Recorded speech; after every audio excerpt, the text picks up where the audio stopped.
I'm sitting in first class on a Boeing 747 to Hawaii, sipping champagne that costs more than most people's weekly groceries, while my phone buzzes with the most vicious messages I've ever received from my own family.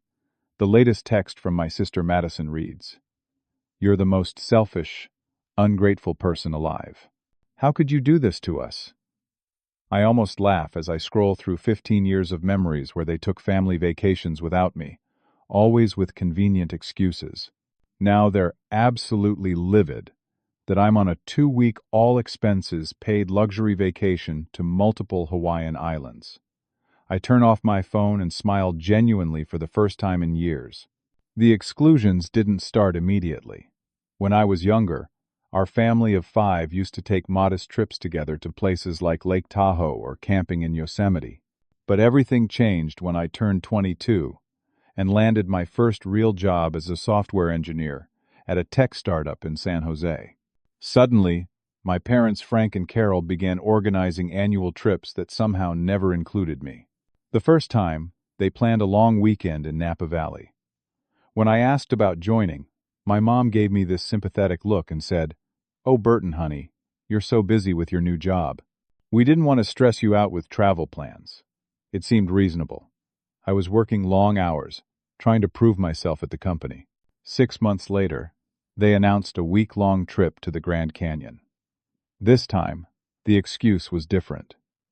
"You just got that promotion," my dad explained over Sunday dinner. "Taking time off so soon might send the wrong message to your boss." Again, it sounded logical. I was eager to advance my career, but the pattern continued. There was always a reason why I couldn't join. The cruise to Alaska had limited cabin space, and they'd already booked for 4 people. The Yellowstone camping trip was not really your style, since I'd mentioned preferring hotels to tents during a casual conversation months earlier. The wine tour through Sonoma was more of a couple's thing, even though my brother Tyler was single at the time. Each exclusion came with a seemingly thoughtful explanation. They were protecting my career, my preferences, my comfort. But as the years passed, I started noticing things that didn't add up. Madison would post photos on Instagram from these trips, and I'd see spacious vacation rentals with empty bedrooms. The couple's only wine tour included Tyler plus a female friend he'd brought along. The camping trip involved staying in luxury cabins with full amenities, not the rough camping I supposedly wouldn't enjoy. By the time I was 28, they'd taken 12 major trips without me.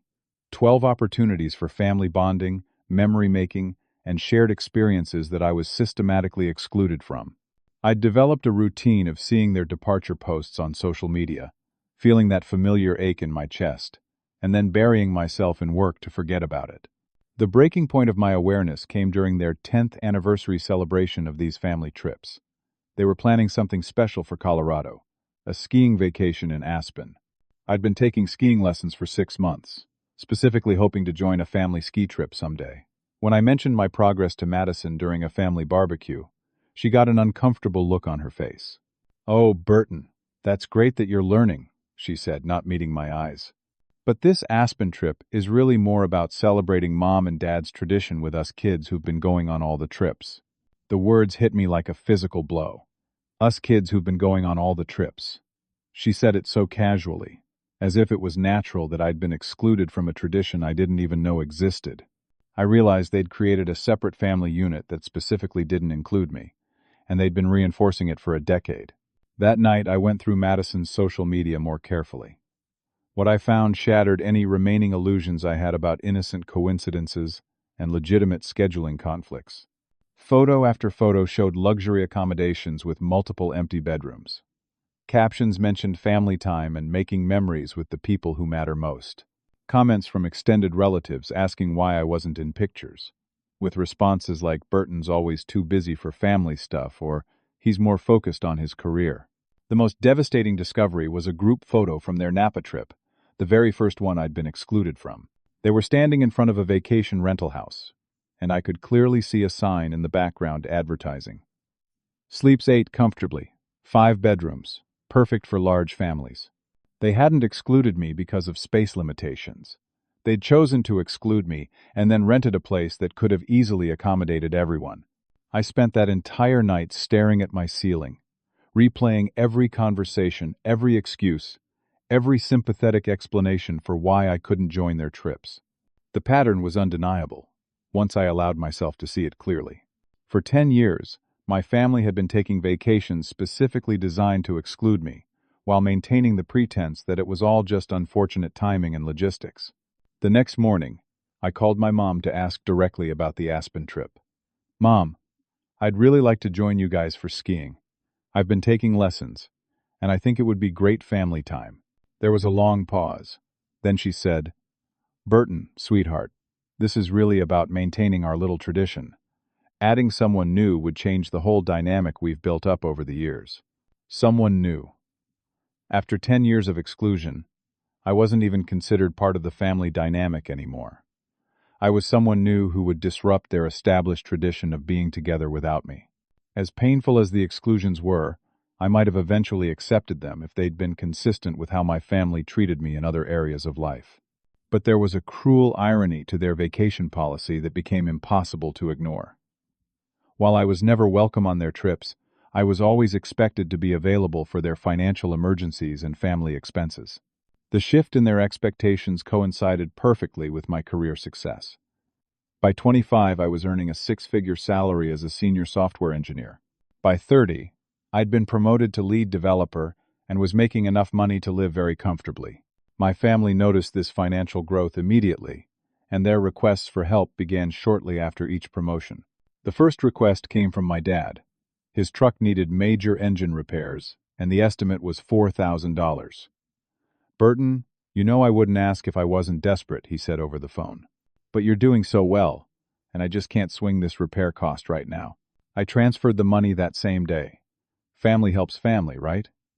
It felt good to be able to support my dad when he needed it. But when their next vacation photos appeared on social media 2 weeks later, a weekend trip to Monterey, I couldn't help noticing that my dad's truck repair money could have paid for my portion of that trip twice over. The pattern escalated quickly. Madison needed help with her wedding costs. "The venue is more expensive than we budgeted for," she explained, "but it's my dream location. Could you maybe contribute $5,000 toward the reception?" I wrote the check, genuinely happy to help my sister have her perfect day. But when she posted pictures from her honeymoon in Maui, I realized I'd essentially funded her romantic getaway while still being excluded from family trips. Tyler's requests were more frequent and urgent. His mortgage payments were too high. His car insurance had increased. He needed money for his girlfriend's birthday gift. Each time, I helped out. Each time, I told myself this was what family members do for each other. But each time, their next vacation announcement would remind me that, while my money was welcome in their lives, my presence wasn't. The most painful incident involved my mother's 60th birthday celebration. She'd mentioned wanting to visit her sister in Florida, so I offered to pay for the entire family to go, including flights, hotel, and activities. It would have cost me about $8,000, but I was excited to finally be part of a family trip. "That's so generous of you, Burton," my mom said, her voice strangely flat. "But actually, we've already planned something more intimate. Just the four of us. You understand." I didn't understand, but I'd learned not to push. 3 days later, I saw photos of them in Orlando, at Disney World, staying at the Grand Floridian Resort. The same trip I'd offered to pay for, happening without me, but clearly funded in part by the money I'd given them for various expenses over the years. The breaking point came when I discovered their group chat. Madison had been having phone troubles and asked me to help her transfer her data to a new device. While I was backing up her messages, I accidentally opened a family group chat that I wasn't included in. The name of the chat was Vacation Planning Central. Scrolling through months of messages, I found conversations that made my stomach turn. "Burton's been asking about Colorado again," Tyler had written. "Should we give him the usual excuse about it being too advanced for beginners?" Madison's response: "Just tell him it's family only. He always backs down when we say that." My dad had chimed in, "We need to be more careful about the money situation, though. He's been paying for a lot of things lately, and we don't want him to think that earns him trip privileges." But the message that destroyed me completely was from my mother. Burton's always been so desperate to buy his way into family acceptance. It's actually kind of sad. But his money is useful. And keeping him separate from our trips means we can actually relax and be ourselves. Buy his way into family acceptance. I'd been financially supporting people who saw my generosity as desperation and my money as useful, while considering my presence a burden to be managed. I screenshotted every message before continuing with Madison's data transfer, my hands shaking with anger and humiliation. Years of being told that family helps family. Years of being made to feel grateful that they'd accept my financial assistance. And they'd been laughing about my desperate attempts to earn love through money. The next time Tyler called asking for help with his car payment, I said no for the first time in 8 years. "Oh, come on, Burton," he said, his voice taking on a wheedling tone. "You know I'm good for it eventually. Family helps family." "Apparently not all family," I replied and hung up. Within a week, I received concerned calls from both parents asking if everything was okay, if I was having financial troubles, if there was anything they could do to help. The sudden interest in my well-being was transparently connected to my new reluctance to hand over money on demand. But even as I stopped being their automatic ATM, the vacation exclusions continued. If anything, they became more pointed, as if my family was punishing me for not being as financially available as before. Their Thanksgiving announcement of a Christmas week ski trip to Lake Tahoe came with Madison's pointed comment, "It'll be so nice to have a relaxing family vacation without any drama or complications." I'd been downgraded from someone new to drama and complications. The end of my hope for family acceptance came during our last Christmas together, though I didn't recognize it as the end at the time. I'd convinced myself that if I could just find the right approach, the right words, the right gesture, I could finally break through their wall of exclusion and become part of their vacation tradition. Christmas Day fell on a Sunday that year, and we'd gathered at my parents' house for our traditional dinner and gift exchange. The atmosphere felt warmer than it had in months, probably because I'd stopped being their emergency bank, and they were making an effort to rebuild some goodwill. Madison complimented my contribution to the meal. Tyler actually asked about my work with what seemed like genuine interest, and my parents were more attentive than they'd been in years. After dinner, while we were sitting around the living room letting our food settle, my dad cleared his throat with the formal tone that always preceded major family announcements. "Your mother and I have been planning something special for next year," he said, glancing around the room with what looked like genuine excitement. "We've decided to do a big European tour for our 35th wedding anniversary. 3 weeks visiting France, Italy, and Spain." My heart started beating faster. A 3-week trip was significant, the kind of major vacation that would create lifelong memories. This could be my chance to finally be included in something important. Tyler immediately started asking questions about the itinerary. Madison was already pulling out her phone to research the cities they'd be visiting. The energy in the room was infectious, and I found myself leaning forward, eager to be part of the planning process. "That sounds incredible," I said, trying to keep my voice casual. "I've always wanted to see Europe. When are you thinking of going?" There was a pause, just a few seconds, but long enough for me to notice my parents exchanging a look that I'd learned to dread over the years. My mother spoke first, her voice taking on that artificially gentle tone that always preceded disappointing news. "Oh, honey, this is really more of a core family trip. You understand. Core family." The words hit me like a physical blow. After 32 years of being their son, after decades of financial support and emotional investment, I wasn't considered core family. "What do you mean, core family?" I asked, genuinely confused. "I am family." My dad shifted uncomfortably in his chair. "Of course you're family, Burton, but this trip is really about celebrating our marriage and the family we built together during those early years. It's more of a—" He paused, searching for words. "It's more intimate, personal." "I don't understand," I said, looking around the room at my siblings, who were suddenly very interested in their phones. "How is it intimate when Tyler and Madison are going? They're not your marriage." Madison finally looked up, her expression defensive. "Burton, we've been doing family trips for years now. We have a dynamic, a way of traveling together that works. Adding someone new would change everything." Someone new, again. After 15 years of exclusion, I was still someone new. "I'm not someone new," I said. my voice rising despite my efforts to stay calm. "I'm your brother. I'm their son. I've been part of this family longer than anyone except Mom and Dad." Tyler finally spoke, his voice carrying that patronizing tone he'd used with me since we were kids. "Look, Burton, you've never really been the vacation type anyway. You're always working, always stressed about deadlines and projects.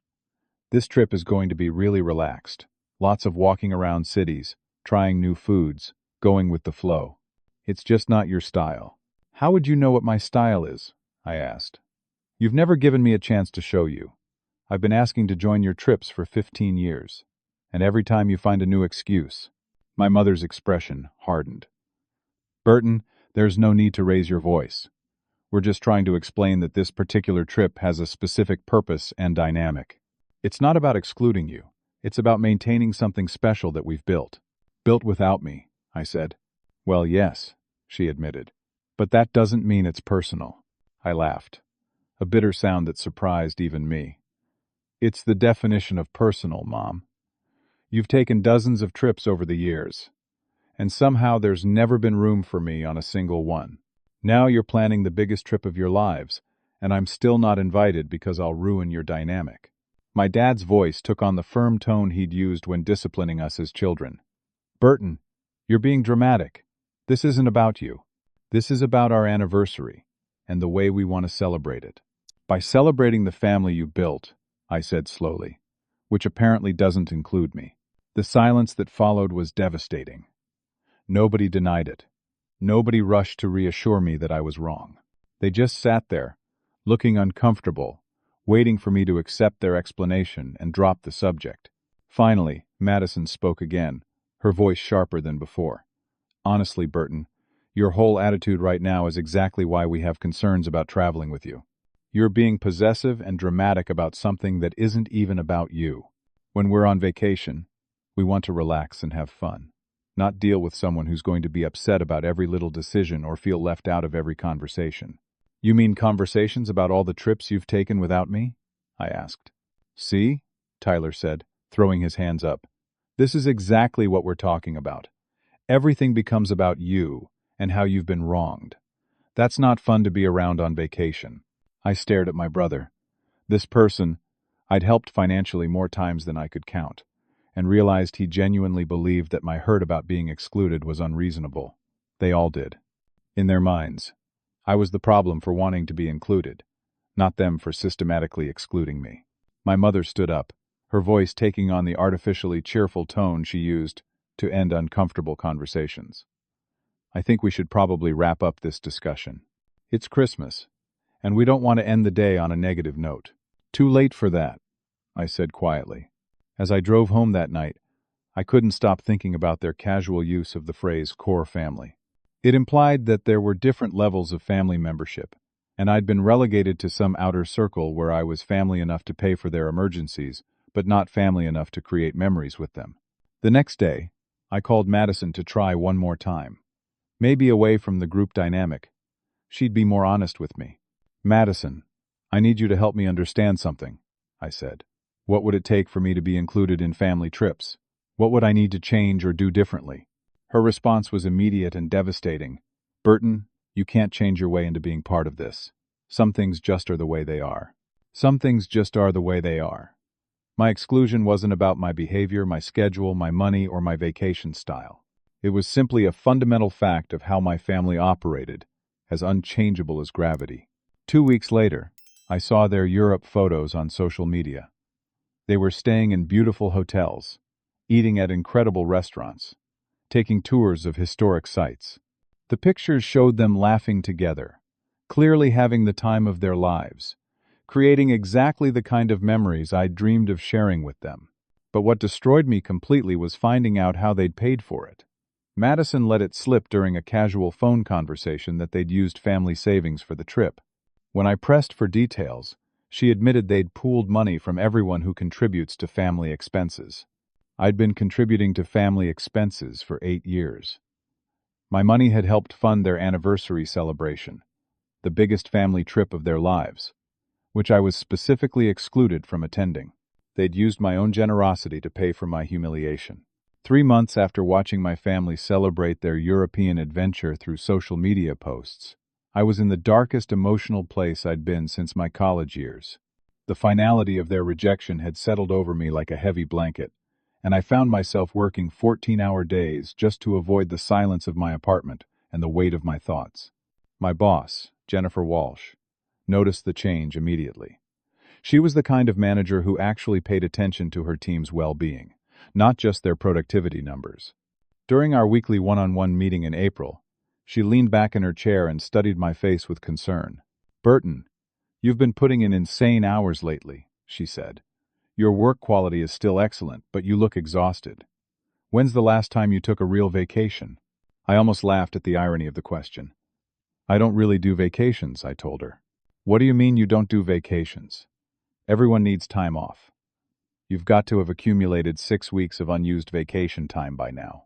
She wasn't wrong. I'd been banking my vacation days for years, always hoping I'd have somewhere to go, someone to visit, some family event that would finally justify taking time off. But those opportunities never materialized, and work had become my refuge from the loneliness. "I just don't have anywhere to go," I admitted, feeling pathetic as I said it. Jennifer raised an eyebrow. "Burton, you're a single guy with a great job and no kids. You can literally go anywhere you want. What's really going on?"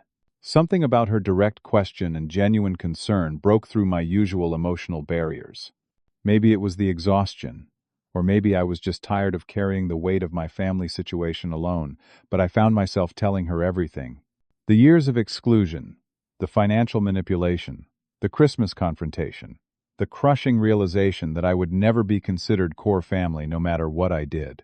Jennifer listened without interruption, her expression growing more incredulous as the story progressed. When I finished, she sat in silence for a long moment, clearly processing what I'd told her. "Burton," she said finally, "that's not normal family behavior. That's systematic emotional abuse with a side of financial exploitation." Hearing someone else name it so clearly was like having a doctor finally diagnose a chronic pain I'd learned to live with. It was abuse. I'd been so focused on trying to earn their acceptance that I'd never stepped back far enough to see the pattern for what it really was. "The thing is," Jennifer continued, "you've been suffering through this alone while they've been enjoying the benefits of your generosity. That needs to stop, and it starts with you taking care of yourself." She reached for her laptop and pulled up what looked like a travel website.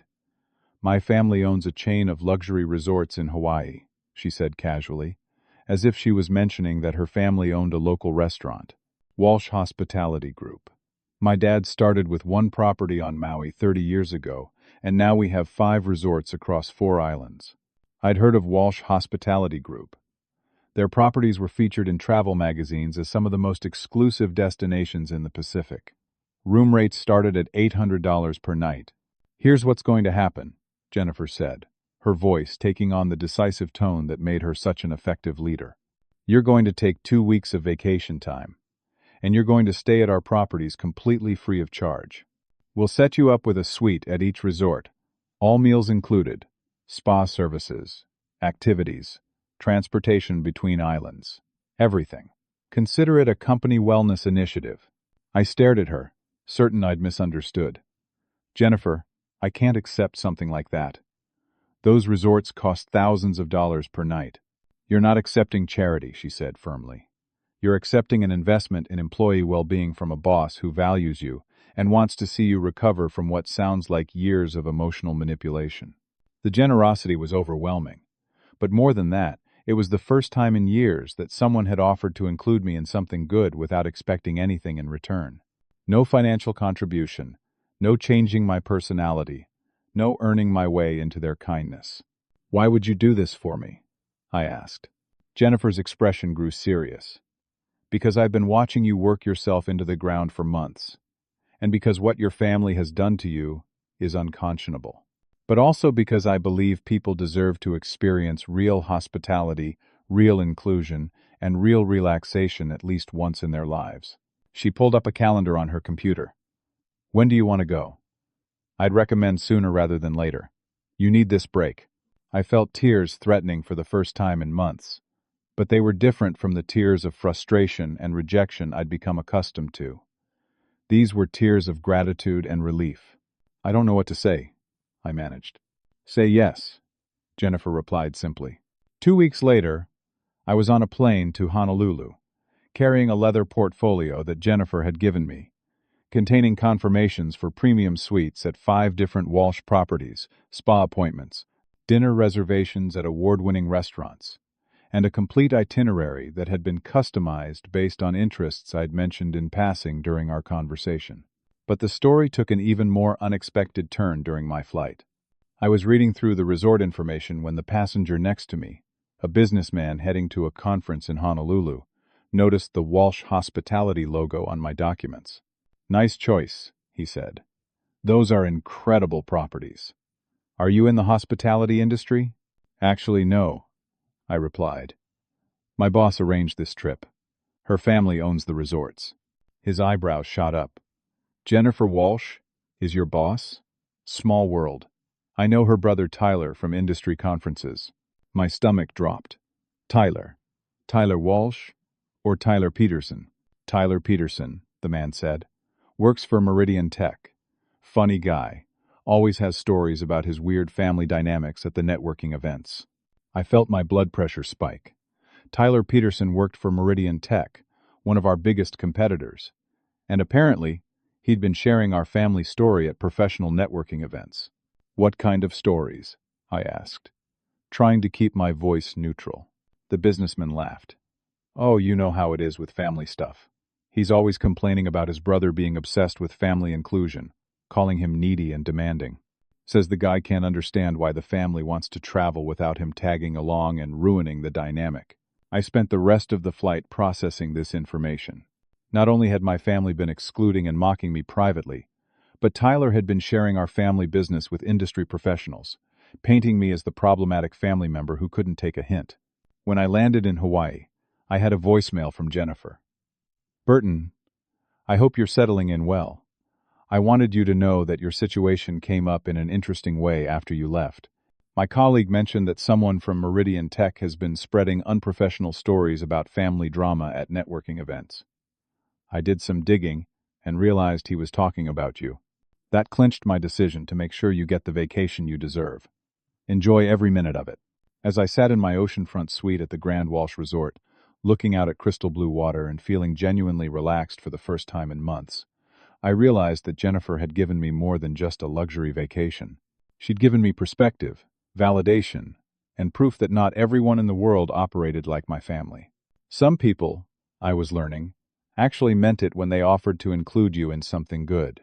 I'd been at the Grand Walsh Resort on Maui for 3 days when I decided to post my first vacation photo in years.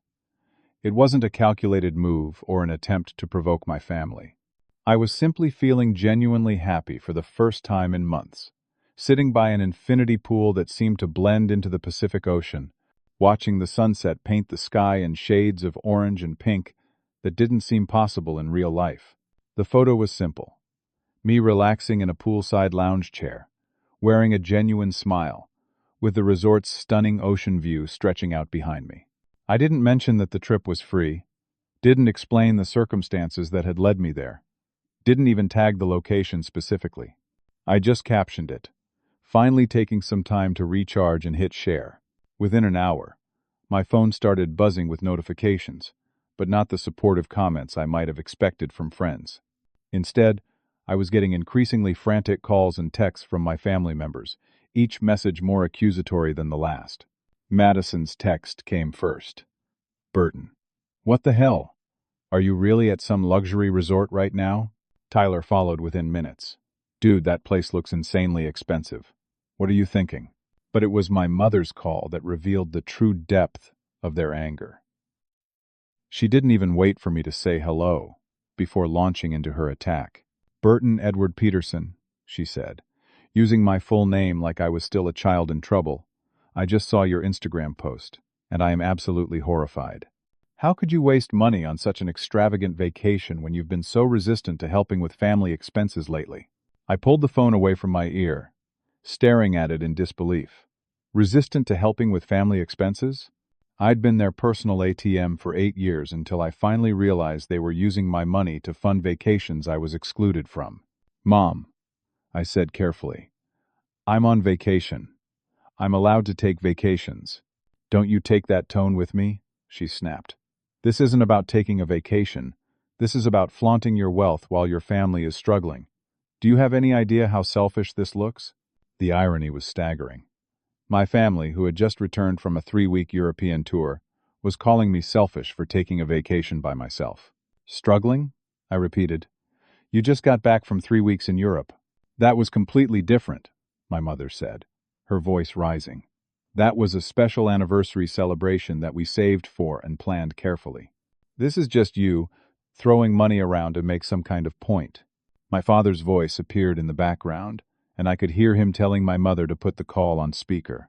Great. A family intervention about my vacation choices. Burton. My dad's voice came through clearly now. Your mother's right. We're concerned about your financial priorities lately. You've been refusing to help Tyler with his car payments. You wouldn't contribute to Madison's home repairs. And now you're spending what looks like thousands of dollars on some luxury resort. What's going on with you? I walked to the balcony of my suite, looking out at the ocean while I tried to process the surreal nature of this conversation. My family was holding an emergency conference call to lecture me about my spending choices, while I was finally, for the first time in my adult life, enjoying a vacation that I didn't have to beg to be included in. What's going on with me? I said slowly. Is that I'm an adult who can spend his own money however he chooses. Madison's voice joined the call. Burton, that's not the point. The point is that you're acting like money doesn't matter, like you don't have any responsibility to your family, while you're staying at some place that probably costs more per night than most people make in a week. You mean like the places you've been staying on your family vacations for the past 15 years? I asked. That's completely different, Tyler said, apparently joining the family pile on. Those were family trips. This is just you being self-indulgent. I felt something crack inside my chest, some final restraint that had been holding back years of accumulated frustration and hurt. So family trips justify luxury expenses, but individual trips don't. Is that the rule?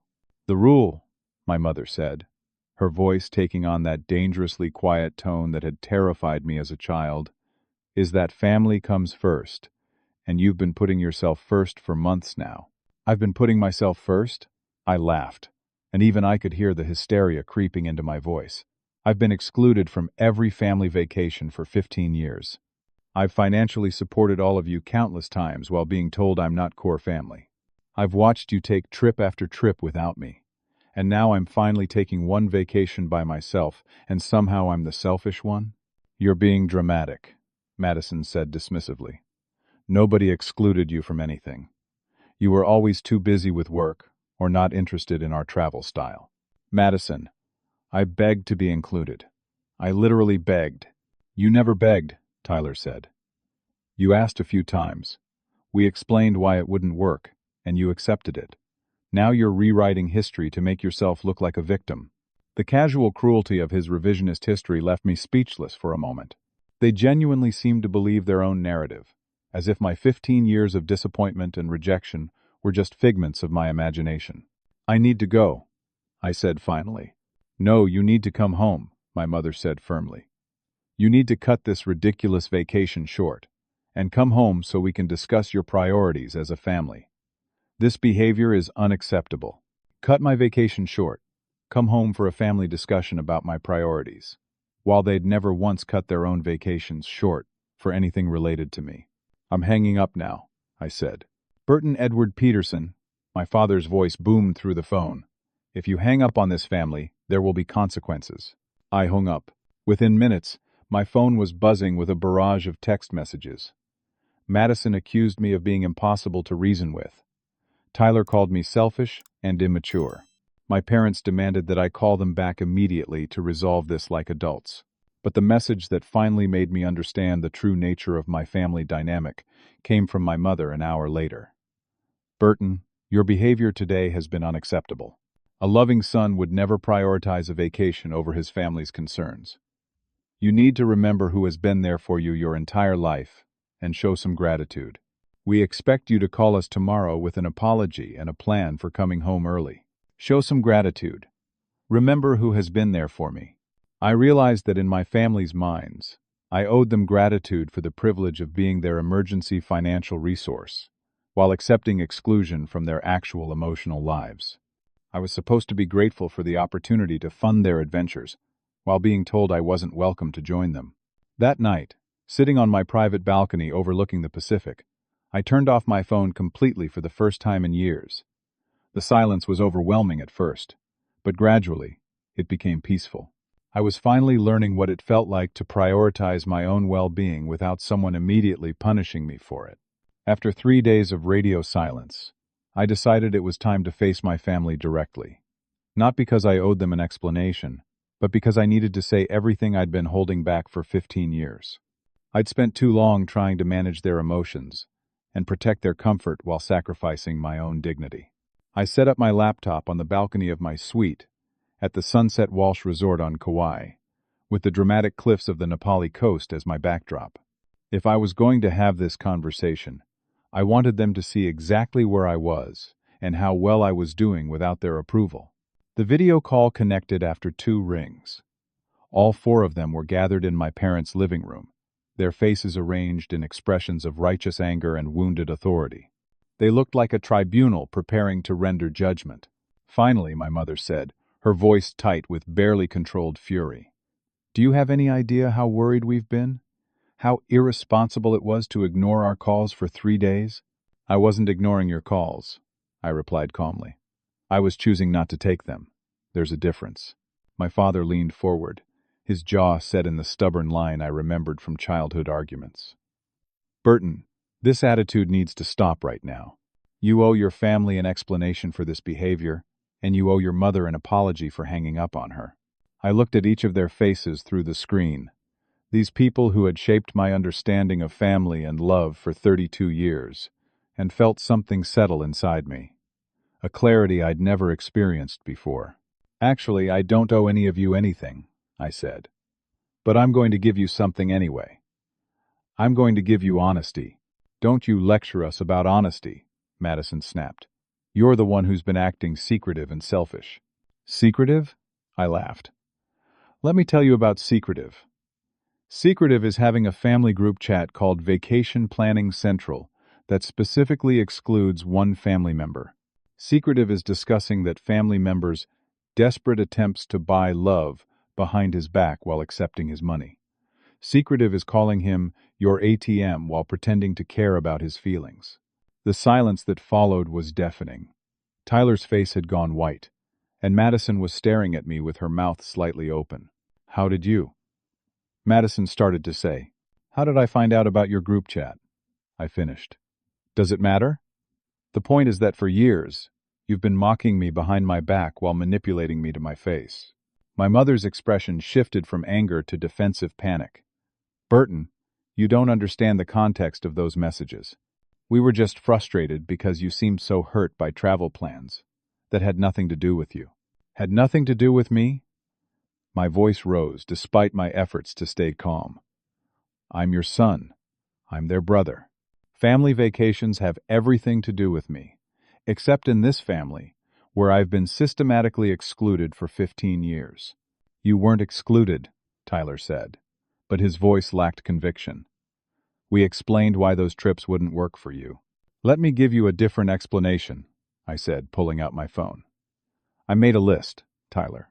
Every vacation you've taken without me, every excuse you gave, and every lie you told to cover up the real reasons." I began reading from my notes. Napa Valley, 2015. "Burton's too busy with his new job." But Madison posted photos of a 5-bedroom house with plenty of space.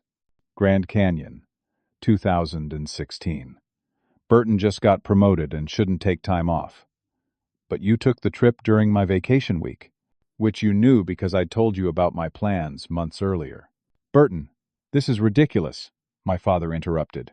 Alaska Cruise, 2017. "Limited cabin space, already booked for 4 people. But the cruise line's website showed you could have easily added another passenger to your booking." Yellowstone, 2018. "Not Burton's style. He prefers hotels to camping. But you stayed in luxury cabins with full amenities." I continued through the entire list. 15 years of systematic exclusion, each excuse methodically dismantled by the evidence I'd accumulated over the years. When I finished, the silence was profound. Finally, Madison spoke, her voice defensive and shrill. Okay, fine. Maybe we could have included you on some of those trips. But you have to understand, Burton, you've never really fit in with our family dynamic. You're too intense, too serious. When we're on vacation, we want to relax and have fun, not deal with someone who's constantly worried about work or money or whether everyone's having a good time. You mean you didn't want to deal with someone who might have opinions about how his own money was being spent? I said. Tyler jumped in, his voice rising with anger. There it is. Everything always comes back to money with you. You think because you've helped us out financially, that gives you the right to control our family decisions. I never wanted to control your family decisions, I said. I wanted to be included in them. Well, maybe that's the problem, my father said, his voice taking on the cold tone that had always signaled the end of arguments in our household. Maybe you've never understood that some family relationships work better with some distance. The words hit me like a physical blow, but not because they were unexpected. They hurt because they were finally, after 32 years, completely honest. Distance, I repeated slowly. Is that what you call it when you exclude your son from family activities while expecting him to pay for your emergencies? Nobody forced you to help with family expenses, my mother said, but her voice was shaking now. You're right, I said. Nobody forced me. I chose to help because I thought that's what family members do for each other. I thought if I was generous enough, supportive enough, understanding enough, eventually you'd see me as someone worth including in your lives. We do include you. Madison protested weakly. In what? Sunday dinners where you plan trips I can't attend? Holiday gatherings where you announce vacations I'm not invited on? Phone calls asking for money to fund adventures I'll see on social media? The tears I'd been holding back for months finally started flowing, but I didn't stop talking. I've spent 15 years trying to earn my way into this family's love, and I finally understand that it's not possible. Not because I'm not good enough, but because you've decided I'm not worth the effort. My father's face was red with anger now. Burton, you're being manipulative and unfair. We're your family. We've always been there for you. Been there for me? I laughed through my tears. When? When have you been there for me? When I graduated college? You were too busy planning your anniversary trip. When I got my promotion? You were in Alaska. When I bought my house? You were in Europe. You've literally scheduled your availability around excluding me from the important moments. My mother's voice was barely above a whisper now. Burton, that's not fair. Those trips were already planned. 15 years of trips that were already planned, I said. 15 years of my life that you scheduled around avoiding. Tyler's anger finally exploded. You know what, Burton? Maybe we didn't include you because we knew you'd be like this. Dramatic, accusatory, making everything about you. Maybe we wanted to have family time without someone who turns every conversation into a therapy session about their feelings. There it is, I said quietly. Finally, some honesty. But my father had one more revelation to deliver, and it came out in his anger like poison from a wound. You want honesty, Burton? Here's honesty. You've never been as easy to love as Tyler and Madison. You've always been more complicated, more demanding, more needy. We adopted you because we thought we could handle it. But that doesn't mean we have to pretend it's the same as having biological children. The words hung in the air like a physical presence, and I watched my siblings' faces change as they realized what my father had just revealed. Adopted. After 32 years, the fundamental truth about my place in this family had finally been spoken. Frank, my mother whispered, her face pale with horror. You promised we'd never. Never what? I asked, my voice surprisingly steady. Never tell me the truth about why I've never been good enough for this family? I looked at each of their faces, seeing clearly for the first time the discomfort, the guilt, and the relief that the secret was finally out. Thank you, I said quietly. Thank you for finally being honest with me. And I ended the call. I didn't cry after hanging up on my family for the last time. Instead, I felt something I hadn't experienced in decades.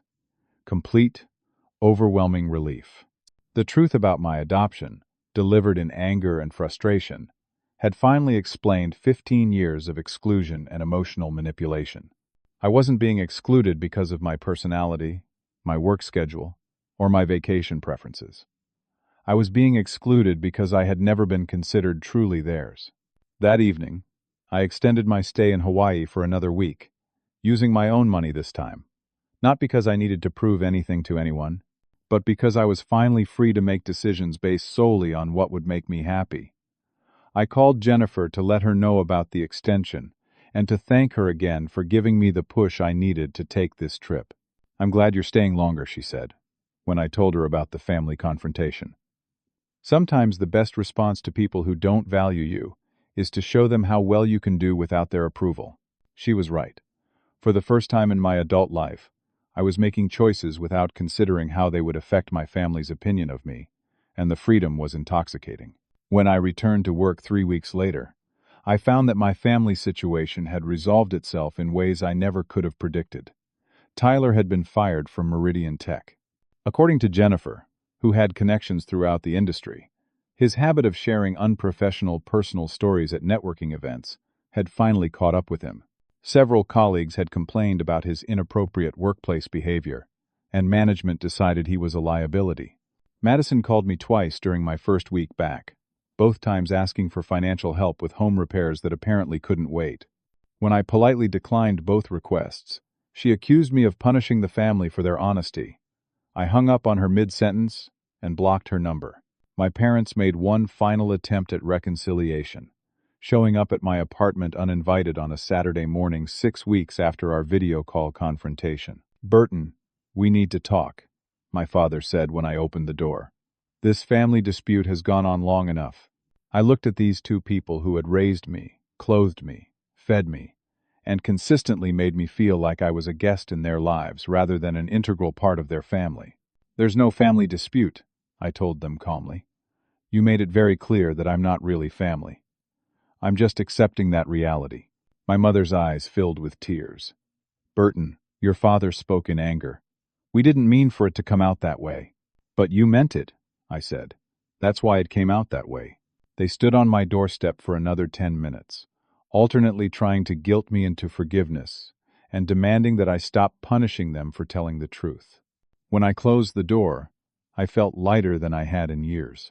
Jennifer's resort company offered me a permanent remote work arrangement, and I accepted immediately. Within 3 months, I'd sold my apartment and relocated to a beachfront condo in Maui. The cost of living was higher, but my quality of life improved dramatically. I woke up every morning to ocean views, spent my lunch breaks walking on the beach, and discovered what it felt like to be part of a community that actually wanted me around. The Walsh family welcomed me into their circle with the kind of effortless inclusion I'd spent 32 years craving from my adoptive family. Sunday dinners at Jennifer's parents' house became a regular tradition, and when they planned family trips, I was invited automatically, naturally, without having to ask or justify my presence. 6 months after my confrontation with my adoptive family, I received a wedding invitation from Madison. She was remarrying after her first marriage ended in divorce. The invitation was addressed to Burton Peterson and guest, with a handwritten note asking me to please consider attending for the sake of family unity. I didn't respond. Tyler reached out through LinkedIn a few months later, ostensibly to congratulate me on my job promotion, but really to ask if I knew of any job openings at my company. His message was carefully casual, as if our last conversation hadn't included him calling me dramatic and manipulative. I didn't respond to that either. The most satisfying moment came a year later, when I was featured in a tech industry magazine for a software innovation our team had developed.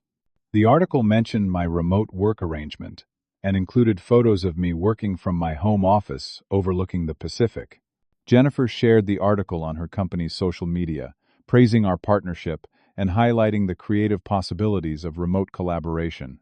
My adoptive mother called me that evening, her voice strained with what I recognized as forced enthusiasm. "Burton, we saw the magazine article. We're so proud of you. You've really built something wonderful out there." "Thank you," I said simply.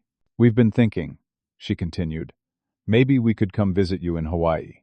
See your new life. spend some quality time together as a family. The irony was perfect. Now that I was successful, independent, and publicly recognized in my field, they wanted to visit. Now that I had something they could benefit from, I was suddenly worth their time and travel expenses. That won't be possible, I told her. I'm pretty busy these days. She was quiet for a long moment. Burton, are you ever going to forgive us? I considered the question seriously. Forgiveness, I'd learned, wasn't about excusing someone's behavior or allowing them back into your life. It was about releasing your own anger so you could move forward. I've already forgiven you, I said honestly. But forgiveness doesn't mean I have to continue relationships that don't serve either of us well. You're our son, she said, and for the first time, there was genuine pain in her voice. No, I replied gently. I was your son. Now, I'm just someone you used to know. After I hung up, I walked out to my lanai and watched the sunset paint the sky in brilliant oranges and purples. The ocean stretched endlessly before me, and I felt the deep peace that comes from finally understanding your worth and refusing to accept less than you deserve. My phone buzzed with a text from Jennifer. Family dinner tomorrow night. Mom's making her famous kalua pig. You in? Absolutely, I replied. The life lesson I'd learned was profound and liberating. Sometimes the family that rejects you does you the greatest favor of all. They force you to build a life worthy of people who actually deserve you. Blood doesn't make family. Love, respect, and inclusion do. And once you stop settling for crumbs of affection from people who see you as an obligation, you create space for relationships with people who see you as a gift. I'd spent 32 years trying to earn love from people who had decided I wasn't worth it. Now I was surrounded by people who didn't need convincing of my value, because they could see it clearly from the moment they met me. That night, I fell asleep to the sound of waves and the knowledge that I had finally found my way home. Have you ever had to choose between family loyalty and your own well-being? What would you do if you discovered that the people you've been trying so hard to please don't actually want you around? I'd love to hear your thoughts in the comments below. If this story resonated with you, please give it a like and share it with someone who might need to hear this message about knowing your worth and refusing to accept less. And don't forget to subscribe for more stories about finding strength in difficult family situations and building the life you actually deserve. Thank you for listening to my story. And remember, your value isn't determined by how hard you have to work to convince someone to love you. The right people will see your worth immediately and treat you accordingly.